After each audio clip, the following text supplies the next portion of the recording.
ಲೋಕಸಭಾ ಚುನಾವಣಾ ವೇಳಾಪಟ್ಟಿ ಘೋಷಣೆಯ ನಂತರ ದೇಶದಲ್ಲಿ ಚುನಾವಣಾ ನೀತಿ ಸಂಹಿತೆ ನಿನ್ನೆ ಸಂಜೆಯಿಂದಲೇ ಜಾರಿಯಾಗಿದೆ. ಈ ಹಿನ್ನೆಲೆಯಲ್ಲಿ ಉಡುಪಿಯಲ್ಲಿದ್ದ ಮಾಜಿ ಮುಖ್ಯಮಂತ್ರಿ ಸಿದ್ದರಾಮಯ್ಯ ಅವರು ಮಂಗಳೂರಿಗೆ ವಾಪಸ್ ತೆರಳುವಾಗ ರಾಜ್ಯ ನಗರಾಭಿವೃದ್ಧಿ ಸಚಿವ ಯುಟಿ ಖಾದರ್ ಅವರು ಚಲಾಯಿಸ್ತಾ ಇದ್ದ ಕಾರಿನಲ್ಲಿ ತೆರಳಿದ್ರು. ಕಲ್ಸಂಕದಲ್ಲಿ ಅಪರಾಹ್ನ ನಡೆದ ಕಾಂಗ್ರೆಸ್ ಪರಿವರ್ತನಾ ರ್ಯಾಲಿ ಮುಗಿಯುವ ವೇಳೆಗೆ ಚುನಾವಣಾ ನೀತಿ ಸಂಹಿತೆ ಜಾರಿಗೆ ಬಂದಿತ್ತು.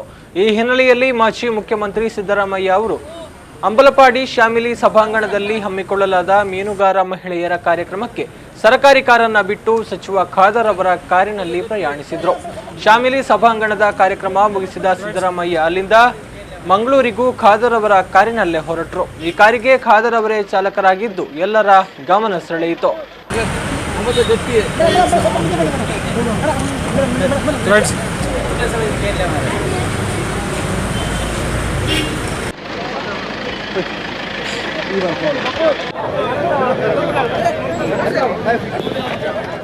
ಇನ್ನು ಈ ಕಾರಿನಲ್ಲಿ ಮಾಜಿ ಸಚಿವ ಪ್ರಮೋದ್ ಮಧ್ವರಾಜ್, ಮುಖ್ಯಮಂತ್ರಿಗಳ ಸಂಸದೀಯ ಕಾರ್ಯದರ್ಶಿ ಐಮಂಡಿ ಸೋಜಾ ಕೂಡ ಇದ್ರು. ಅದೇ ರೀತಿ ಈ ಕಾರ್ಯಕ್ರಮದಲ್ಲಿ ಭಾಗವಹಿಸಿದ್ದ ಉಡುಪಿ ಜಿಲ್ಲಾ ಉಸ್ತುವಾರಿ ಸಚಿವೆ ಜಯಮಾಲ ಕೂಡ ಖಾಸಗಿ ಕಾರಿನಲ್ಲೇ ತೆರಳಿದ್ರು.